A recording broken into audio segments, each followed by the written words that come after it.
I just wanted somebody to just end it.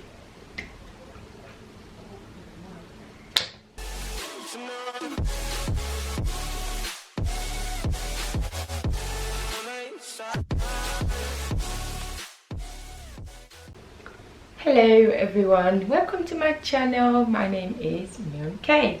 In case this is the first time you are watching or checking out my channel, welcome. Make yourself at home and join the family, you know, the gang, by clicking on subscribe.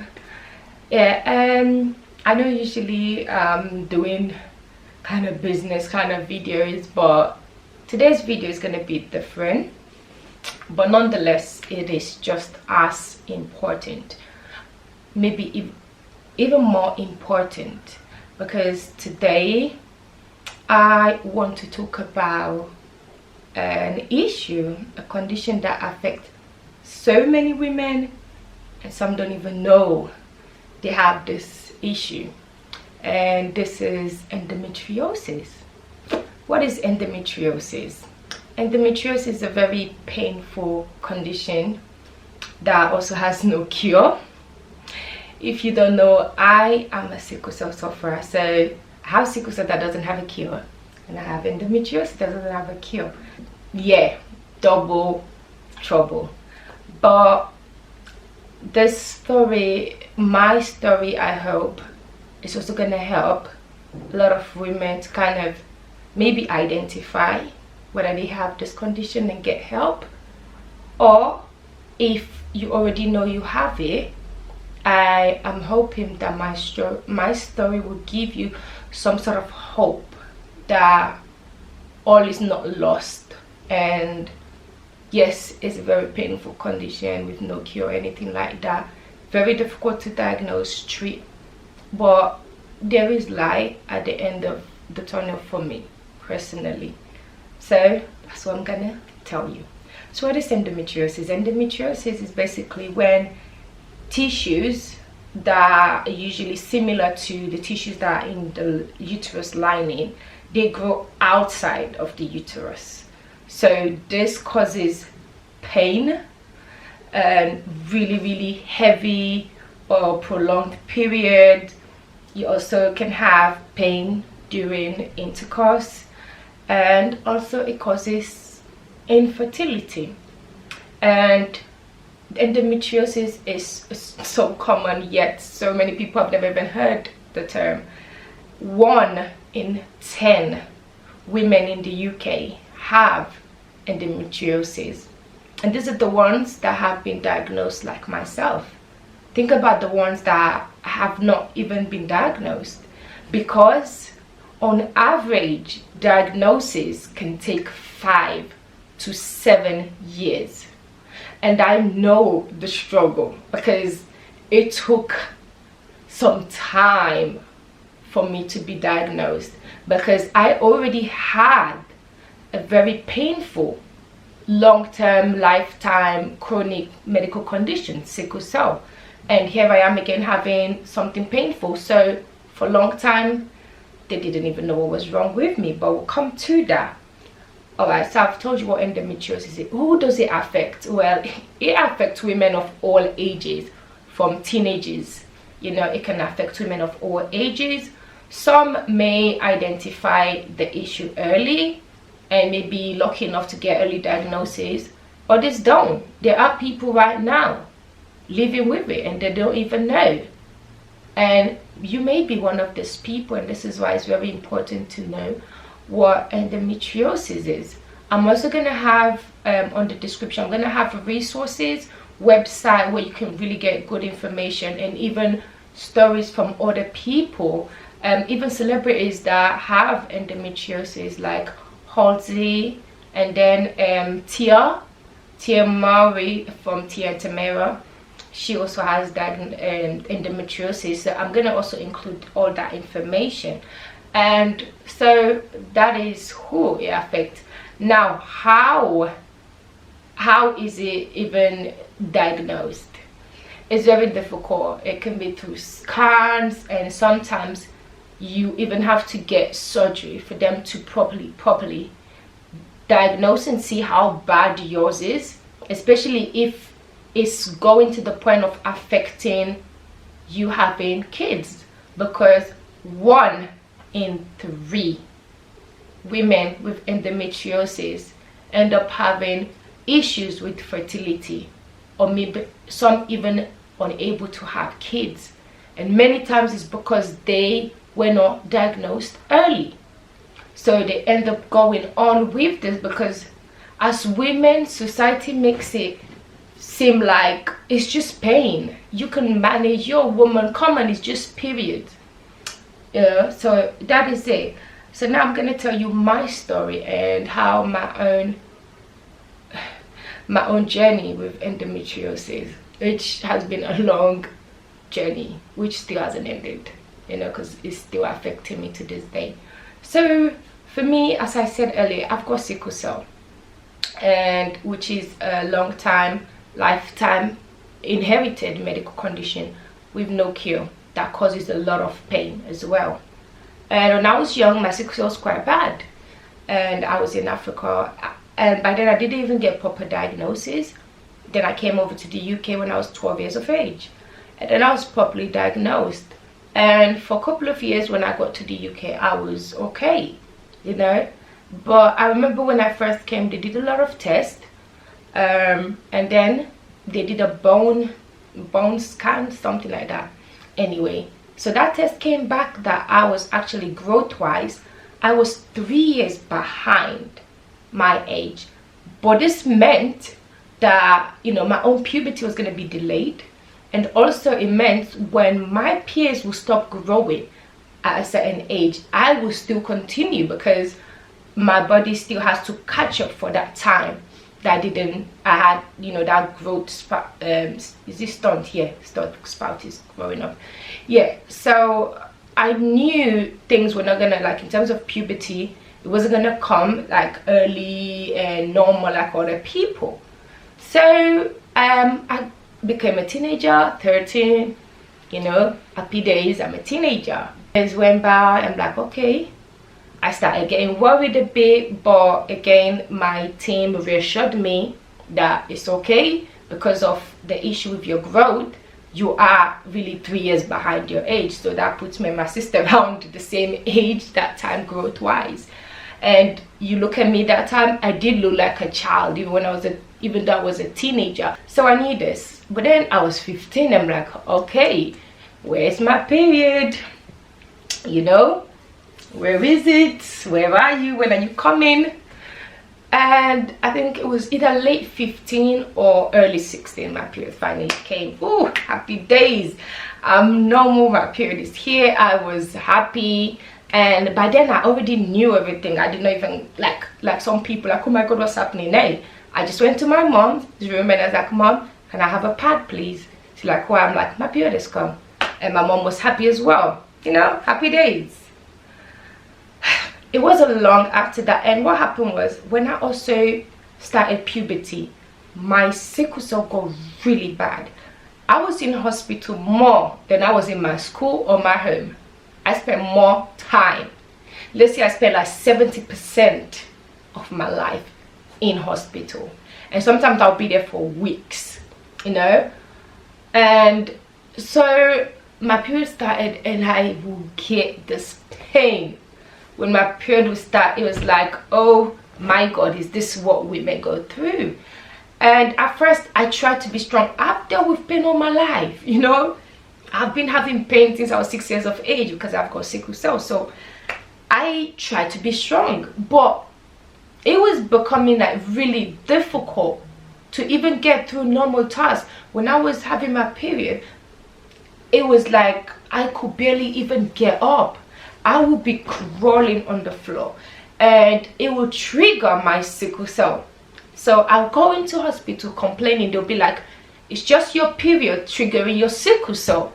I'm like, but this is not normal. They're like, no, it happens to a lot of people. Okay, go home. Another, as soon as my period come in, and then the other thing, my periods were never ever regular. People, like, I had friends that knew when their period would come. My period shows up like an uninvited guest, just knock knock, I'm here, I would be like, okay. And I also started having really, like, my period would go on for 2 weeks, 3 weeks. I'm like, no, this is not normal. Very heavy. And my mom as well started noticing that, no, this is not normal.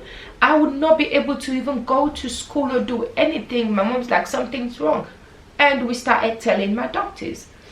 This is, but then they were looking at it as, you have sickle cell. So of course, when we have, most of our patients that are women, when they are on their periods, they have a crisis. So for a long time, they kept going on, it's just your crisis. But I'm like, this is not it. My crisis does not cause my period to be this heavy. I remember there was a time my period, literally, it was running down my legs. I thought something had happened, like my uterus, something had erupted. My mom was nervous. I had to call my friend. They called an ambulance. Literally, they came, they met me in a pool of blood. And they rushed me to hospital. And at this point, they're like, no, no, no. Okay, seems like this is more. But then my team were trying. But I was still young. I was still a teenager. I was still in the child, you know, section, in the pediatric section. So they still did not have that much knowledge about this, you know, because it took some time for me to transition on to being on the adult side, because for us, they have to go through a whole damn procedure. So, and I will have, when I'm in hospital, my doctors will try to have people coming to me, speaking to me. And I remember there was a time my mom was there as well, when a doctor told my mom and myself, while I was there in tears, begging them to understand what I was going through, told me it was all in my head. It was all in my head. And I remember thinking, is something wrong with me? Like, am I making this up? Am I really feeling how I'm feeling? I felt bad. I felt guilty. Like, they made it seem as if I'm exaggerating the situation, you know. But thankfully, my mom never gave up.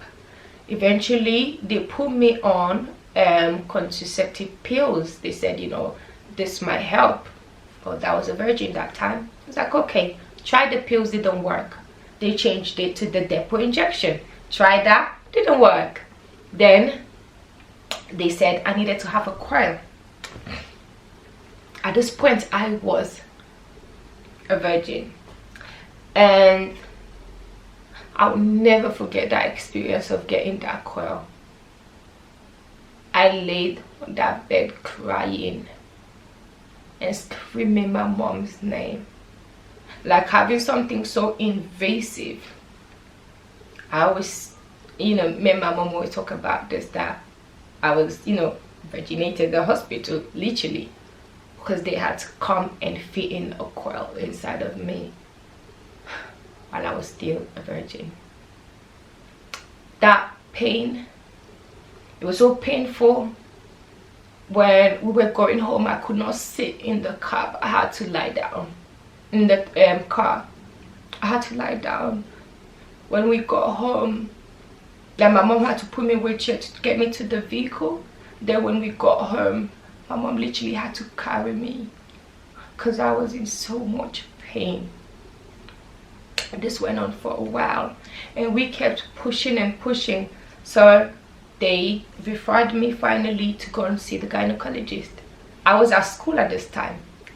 I would leave school carrying my school bag, going to the the antenatal to see the gynecologist as a teenager. And now all these women will be there pregnant, and the first thing, as soon as I'll get to the reception, they will ask me, where is your pregnancy book? Where is your orange book or yellow book? Yeah, orange. I'm like, no, I'm not pregnant, I'm here to see the gynecologist. I will go and sit down, and I'll have all these women looking at me like, what's this girl been doing? These kids these days are so fast. I'm sure she's pregnant already, because all the time they're pregnant. And I was there, teenager, with my school bag. And I would just be praying like, call my name, call my name. I just wanted to go in so people stop looking at me. Every time I would go, they will ask me, where's my pregnancy book? Constantly.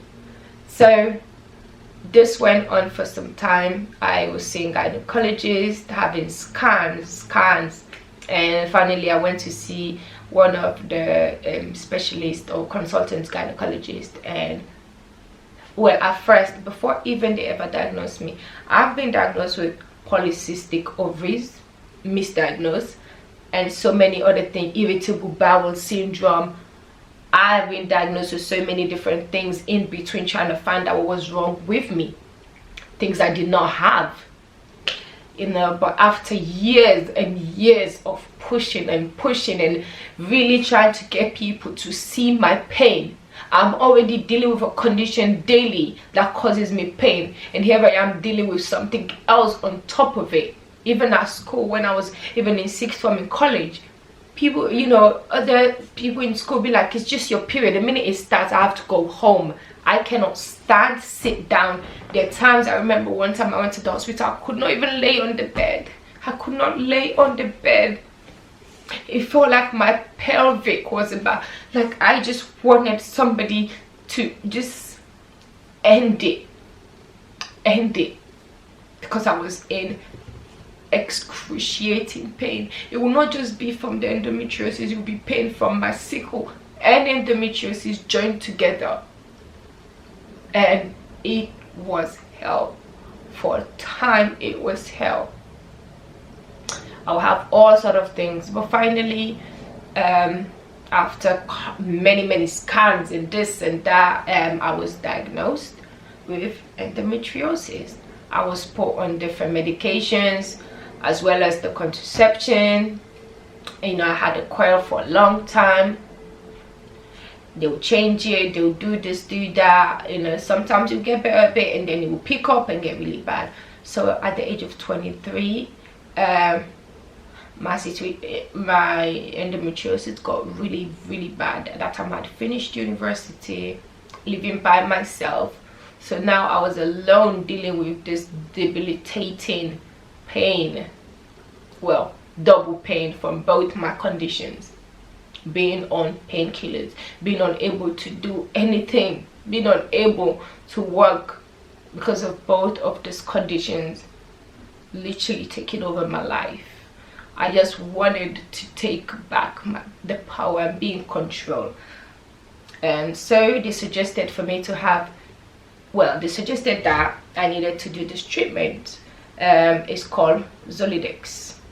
Basically, they were gonna, it's not even a needle, it is like a mini bullet that they put into your stomach, and it freezes your reproductive system, so you won't have any period or nothing. But this also meant your reproductive system is completely frozen. Basically, they put you in menopausal state.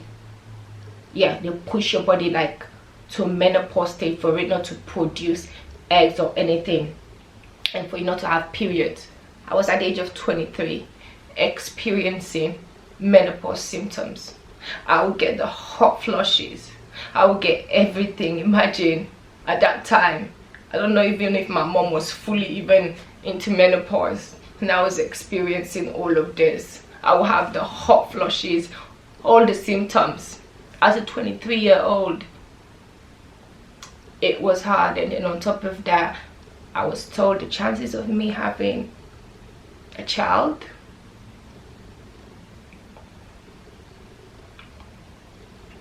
were gonna be very slim. And I loved kids. I loved kids. The thought of me not having my own broke my heart. That time it was not just me bleeding, my heart too was bleeding. But I held on to a bit of hope. The fact that I was able to help raise my nephew, I was like, at least if that is the experience I'm gonna have of motherhood, then I'm grateful, you know. At that time I was in a relationship, but eventually it ended.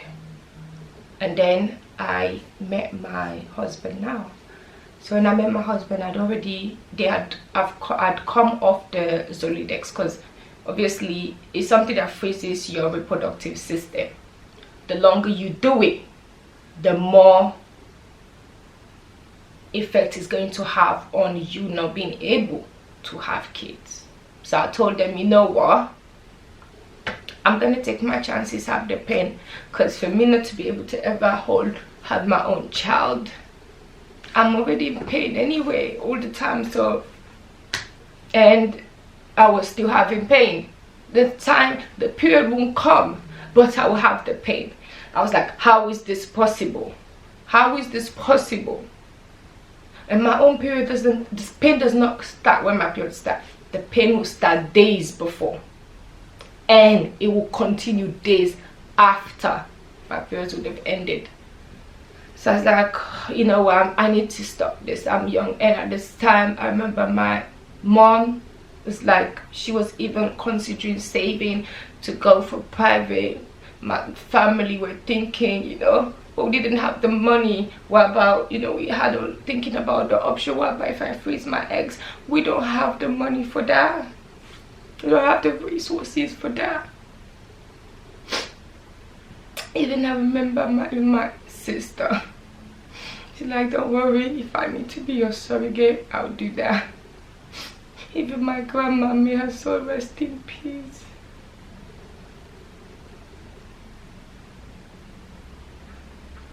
Who passed away this year. Even she kept me staying strong, letting me know that God will not make that happen. You are such a nurturing person. God will make you have your own kids. You know, so she believed.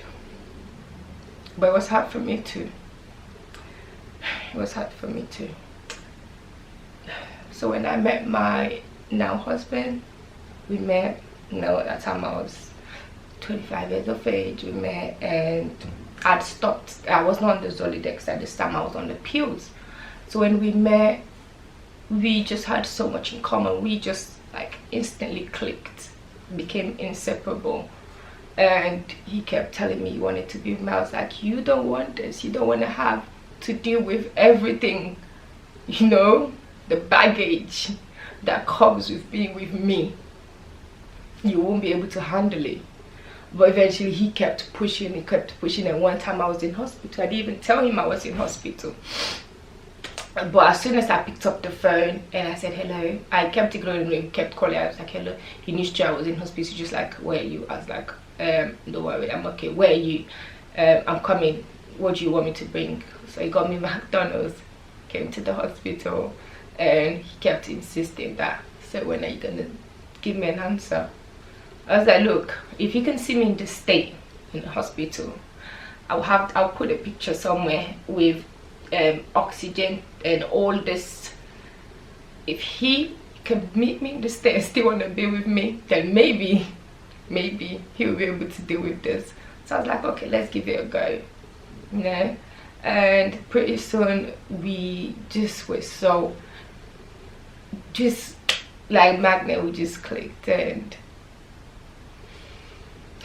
it was just crazy. So we started talking about, so eventually we started, you know, talking about family and everything. I told him that if having a child, or you not being able to have a child for you is going to be a deal breaker, then I'd suggest you walk away now, because that might never happen. And he kept saying, don't worry, I believe. I'm like, no, you need to understand, it's not about I believe. This is science. This is what I've been told. And he's like, it doesn't matter, Miriam, I love you, and whatever comes with being with you, we're going to deal with together. I first told my medical team, because obviously with everything that comes with me, I needed to let them know so they can prepare whatever it is. And even when I told them as well, they're like, Miriam, we just want you to also be realistic, you know, don't have your hopes too high. I was like, fine. So they had put everything in place, because I was on a medication that time called hydroxyurea, which when you're on it, you should not be able to have a child until you have to be like 6 months off the medication to be able to conceive. So they're like, okay, you go on your trip, you come back, we'll stop it, because obviously they're gonna stop it when I'm going, and then I'm going to have, you know, issues there. So I was like, all right, that was the plan. And then also they had arranged for me to go and see a reproductive specialist in terms of my fertility and all of that. I don't know what they were gonna do. I was like, okay, that was the plan. I went on my trip, had fun, everything with my family. I came back. I came back on October, just before my husband's birthday. At this point I was still on the pills, and they had not stopped my drugs. We had not seen a reproductive specialist, so of course I had nothing to worry about. And I remember I'd had some pain going to hospital, and I went in, they did a test, I was negative. So I was like, okay, no. So about 2 weeks after that my hospitalization, my assistant called me to pick, because she was running late, like to pick him up. So I left. I was cooking, I turned off everything to go and pick up my nephew, and we were coming home, walking, and he's like, Auntie Miriam, your baby's here. Yeah, I was like, what's this boy talking about? So at this point I remember thinking, wait, why isn't my period here? But then I was like, what are you talking about? Your period never come anytime when it's supposed to, it just comes whenever it wants. And I don't know, something just said, I had a pregnancy stick from the hospital, because when they had done it that time, they had another one that they had given me, but they had already done it, so this one was in my bag. It happened to be in my bag that time, and we were passing through the pharmacy, and I just got another one. I don't know why. So you know when you just like, let me just really out and get on my day. So when I put in the stick, I left, I went back to the kitchen, and it's supposed to be like 3 minutes, but it had been like 10 minutes, and I forgot. I was like, oh my god, let me go and take, my thing was, let me go take this, put it in the bin, throw away that way before this guy comes and be like, what is this woman doing? That was the plan. Now when I saw 2 lines, and I was like, okay. So I did the other one, 2 lines. At this point, because every time when I go to hospital, they do a pregnancy test, they do it. So I didn't even know which lines are which was positive, what is it. I called my sister, I didn't say anything, I just said, Ames, which lines are positive, which are the, I was like, what does 2 line means? Like, oh, 2 line means you're pregnant. I was like, okay, I'll call you back. Cut off the phone. Did another one, 2 lines. At this point, I didn't want to get excited. I was like, it's probably just something false, it's a problem with this. But I could not hold it when my husband came home. Well, that time it was my husband. When he came home, I just couldn't hold it. I couldn't keep it to myself. So I gave him the sticks. At first he's like, what is this? I was like, I think I'm pregnant. He was just over the moon, and I remember saying, now that means you're gonna love somebody more than me. So it was November, and I'll never forget, on the 4th of November 2015. And just after that, I had this really bad pain, my tummy, oh my god. So I was rushed to A&E. While I was in A&E, they did a pregnancy test. It came inconclusive. I was like, I knew it. I cried all night. I was like, I knew it. I knew it was probably just full of, maybe I've lost the baby. I was like, I knew it. And the doctor was like, okay, in the morning we're gonna go and do a scan, so we'll see what's going on. I cried all night. I was on the phone to my mom, my husband, just crying, like, how can I come so close? And it was all just full. So went for the scan. At this time it was still early, so they had to do it, you know, internal, you know what I mean. So they did it. I was there, legs open wide, and the sonographer was, you know, looking, pressing, and she was just like, I was like, is everything okay? I got this, like, is everything okay? Is the baby okay? And she turned the screen to me, and she's like, they're fine. I was like, what do you mean they're fine? she's like, you're having twins.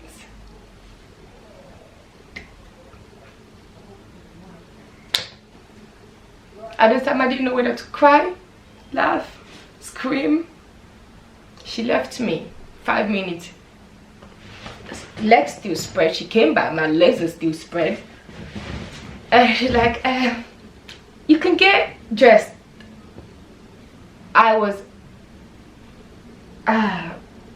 speechless for once in my life. Speechless. Anybody that knows me knows speechless does not rhyme with my name. Doesn't come anywhere near, but that time I was speechless. I called my mom, I called my sister. Then I told my husband to come and meet me at the hospital. And he came and I was like, we're having 2 twins. And at that time they said they were non-identical. There's a possibility there'll be a boy and a girl. I was like, no.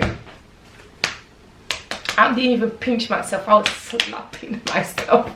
Somebody take something and smack me to wake up, please. Somebody, anybody. This can't be true. But it was. I was pregnant with twins.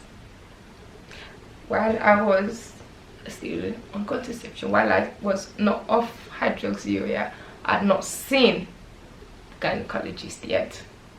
Miraculously, here I was, pregnant, not 1, but 2. And that is not even the cherry on top of the cake. Few months down the line, yes, my pregnancy was very, very difficult. But finally that day came, we're gonna find out the gender. And we found out it was a boy and a girl. I was like, what have I done to deserve all of this? Which just shows things can turn around. Things can turn around. Not for everybody, unfortunately, but sometimes it will for you. I was just like, no. But at 33 weeks, I was again very, very unwell just after my baby shower.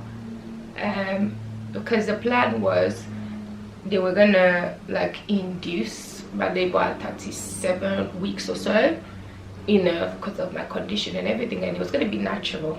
I was like, I want to go the natural part, you know, let's live my life in pain, might as well. By 33 weeks, I remember my eyes turned bright yellow, rushed into hospital. They said I have preeclampsia. There's always something when it comes to me. It can never just be straightforward. There always has to be a bumpy ride with me. But we get there at the end of the day. That's what's important. Not all journeys are straight. Mine is just like, hey. But it's about getting there. That's all that matters. Yeah, so I was rushed to hospital, and then my doctor came, my gynecologist, like, how fast can your husband get here? I was like, what do you mean? It's like, because we need to rush you to the theater right now. He has an hour. I was like, what? He was at work. My sister was there. She just happened to come. It was not even planned.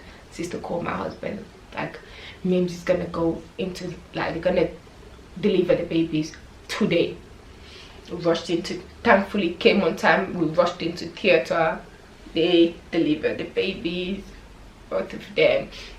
I was very sick. I could not even hold them. They were rushed to neonatal NICU, and then I was taken away to be treated. So for 4 days I couldn't see, hold, touch my babies.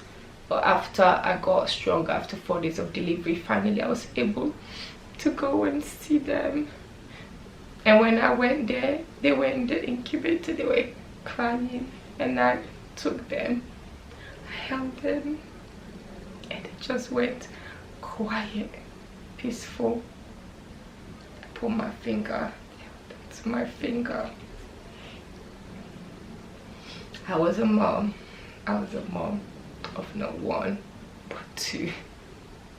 And today I have my prince Harrison, my princess Hannah. They're the joy of my life.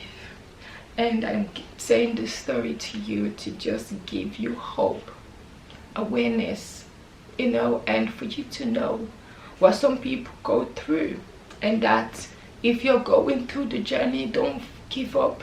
It's not easy. I'm still dealing with it. I have an appointment to go and see my gynecologist again, because after I gave birth, things got better, but now they started again creeping up. My period just come anytime, anywhere, any place. It's like, hello, you miss me? No, I don't, but I'm here. That's how it is. And the pain I've been having and all of that, so I have to go for a scan, I have to go for a pelvic scan, and all sort of things. But at the end of the day, I'm alive. The pain is not easy, but I cope with it as much as I can, given that I've got both sickle cell as well. Sometimes it's even hard to differentiate which pain is which is causing because they just kind of become one. But I'm alive, I'm here, I've been blessed, you know. I have my own business now. I'm a business coach, I'm a motivational speaker, an advocate, and somebody that wants to give hope to others.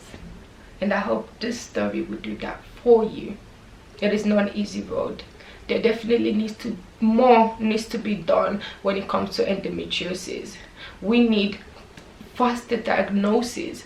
We need women to be believed, and for society not to make it a norm that if you're having your period and you're having debilitating pain, that is normal. No, it is not normal. It isn't. It shouldn't be. And if you're having any of the symptoms, if you're having prolonged periods, you're having very, very painful period that stops you from doing things that not, you know, and you're having heavy period, you're having bleeding in between and all of that, see your doctor. If it continues, keep persisting, keep pushing.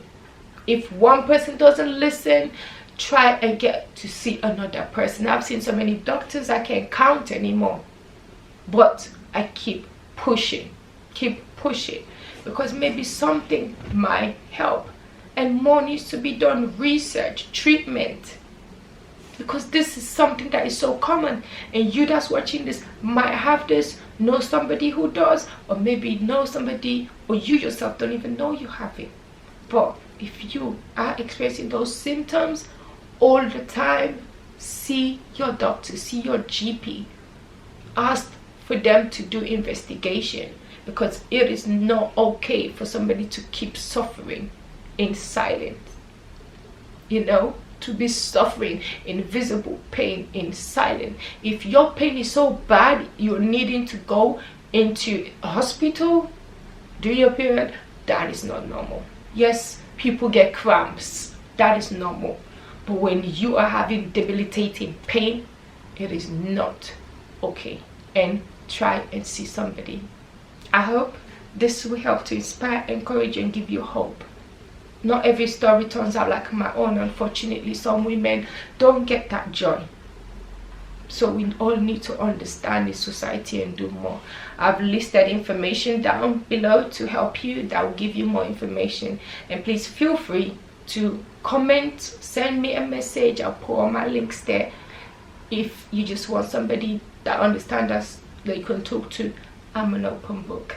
Thank you so much for watching, and don't forget to subscribe.